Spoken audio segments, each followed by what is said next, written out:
Në mesin tonë kemi mysafir nga Tetova sot, hoxhën tonë të dashur Amar Efendi Dauti, ku pasi që kemi në mesin tonë e lusim që gjatë kësaj pauze të shkurtër, një këshill të shkurtër të na drejtohet me te. Urdhna Amar.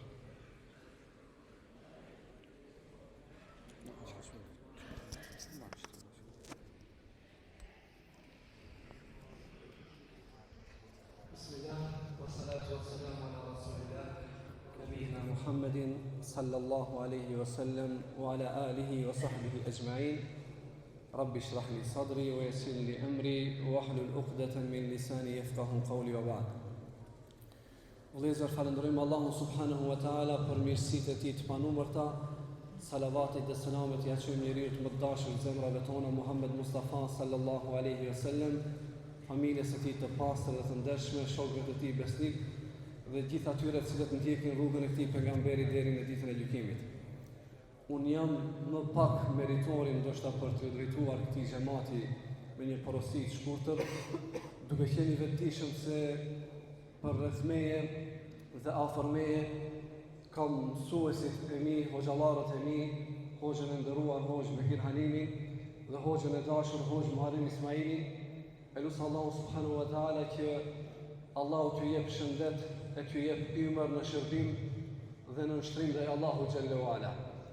Vëllezër, unë erdhëm nga Tetova me disa vëllezër të mi, jo për të qenë në cilësinë e një ligjëruesi ose një hoxhe që ju drejtohet me disa porosi, po erdha për ta shijuar si gjithmonë kënaqësinë të cilën besimtarët e shijojnë në Shkup, në këtë kryeqytet, në këto xhamia, në veçanti në 10 metëshin e fundit të bekuar të Ramazanit.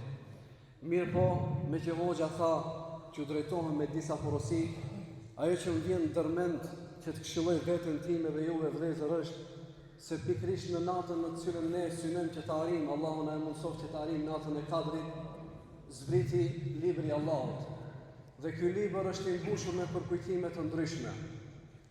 Dhe në mesin e përkujtimeve Allahu xhallahu ala na urdhron gjithë neve si njerëz, po madje si besimtarë dhe çatim duke thënë ja ayyuhalladhina amanu, o ju të cilët keni besuar, udhkuru ni'matallahi aleikum. Përkujtoni begatitë dhe mirësitë e Allahut ndaj jush. Përkujtoni mirësitë dhe begatitë e Allahut ndaj jush. Allahu na fton në emër të imanit dhe në emër të besimit që ne të kujtojmë begatitë e Allahut ndaj nesh. Wallahi, këto namazet natës, këto xhamia që lulëzojmë, janë begati prej begative të Allahut. Këto hafizat të cilët na prin neve në namaz, e këto hoxhallar të cilët i keni ju në mesin tuaj, mos harroni vëllezër se këto janë mirësi prej mirësive të Allahut xhallahu ala.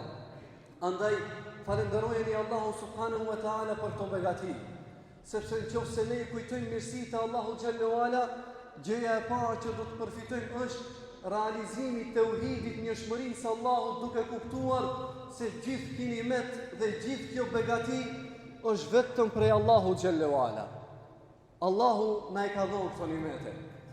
Do të realizojmë tauhidin, njohshmërinë e Allahut subhanahu wa taala në moment kur do t'i kujtojmë begatitë e Allahut, se çdo mirësi që e posedojmë është vetëm prej Allahut. Andaj Allahu i madhruar thotë: "Fama bikum min ni'matin famin Allah." E çfarë do të mire që ju e gëzoni ju njerëz, është vetëm prej Allahut xhallahu ala. Dobia e ditë vëllezër është se nëse ne i kujtojmë mirësitë e Allahut xhallahu ala, do të na bëhet e mundur që të kuptojmë dhe të shohim se sa shumë të mira na ka dhënë Allahu xhallahu ala. Duke parë mirësinë më të madhe, atë që Hafizi lexoi në ajetet e Kuranit, "Walakin Allah habbaba ilaykumul iman", mirë po Allahu është ai i cili e bëri të dashur imanin në zemrat tona. Allahu është ai i cili e bëri të dashur namazin që ne të vim dhe të falemi në xhami. Allahu xhallahu ala është ai i cili na i hapi zemrat për t'ju nënshtruar Allahu subhanahu wa taala në atë që ka kërkuar Allahu xhallahu ala ndaj nesh. Andaj kujtoni mirësitë e Allahut për të kuptuar se sa shumë të mira na ka dhënë Allahu xhallahu ala.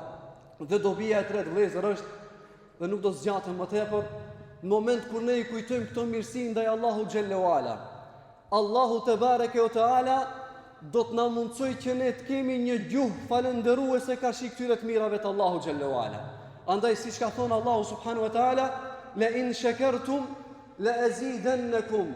O ju njerëz, nëse ju ja dini shqyqirin të mirave të Allahu xhallahu ala, un kam për t'ju ashtuar ato të mira. Andaj përkujtoni këto mirësi të Allahu xhallahu ala, ti kujtojmë këto begati të Allahut subhanahu wa taala, që Allahu të na i shtoj këto të mira dhe Allahu të na ruaj këto nimete. Wallahi prezenca e këtyre hoxhallarëve që i keni në mesin tuaj dhe që i kemi në mesin ton është begati prej begative të Allahu xhallahu ala, që duhet t'ju adim vlerën dhe duhet t'ja bëjmë shqyqirin Allahu subhanahu wa taala, sepse në mungesë të këtyre hoxhallarëve mos mendoni vëllezër se do ta shijonim kënaqësinë e këtyre netve. Sa vende ka xhamia të ndryshme, ndoshta shumë më të bukura se sa kjo xhami, por mungesa ndoshta e njerëzve të zellshëm për t'u angazhuar në bindje dhe në shtrim ndaj Allahu xhallahu ala janë të privuar nga këto kënaqësi të cilët ju i posedoni dhe ju i keni në mesin tuaj. Andaj për këtë arsye pejgamberi Allahu sallallahu alaihi wasallam e kapi Muadhin radhiyallahu anhu për dorë dhe i tha: ja Muadh, inni uhibbuk, tha o Muadh, me të vërtet të dua dhe të kam për zemër. Mos e harro këtë dua, me qenë se hoxha e filloi me disa sugjerime duave. Çfarë i tha? Tha lutë Allahun pas çdo namazi duke thënë: Allahumma a'inni ala dhikrika wa shukrika wa husni ibadatik. O Allah, më ndihmo që të përkujtoj vazhdimisht me dhikr. O Allah, më ndihmo që të jem falëndërues ndaj begative tua. Dhe o Allah, më mundso që të adhuroj në formën më të mirë. Elus Allahun xhallahu ala vëllezër, që Allahu na e bëj të mundshme që ta përkujtojmë atë vazhdimisht. Elus Allahun subhanahu wa taala me emrat e tij të bukur dhe cilësitë e tij të larta, që Allahu na bëj prej atyre njerëzve të cilët kanë gjuhë falëndëruese ndaj mirësive të Allahu xhallahu ala, dhe elus Allahun subhanahu wa taala që Allahu na mundsoj që ta adhurojmë atë në formën më të mirë. Allahu e shpërblet hoxhën e nderuar, imamin e kësaj xhamie, hoxh Muharrem Ismailin, për këtë mundësi që më dha. Elus Allahu subhanahu wa taala që Allahu na mundsoj të arrijmë natën e Kadrit dhe dalim nga ky Ramazan me gjunahe të falura.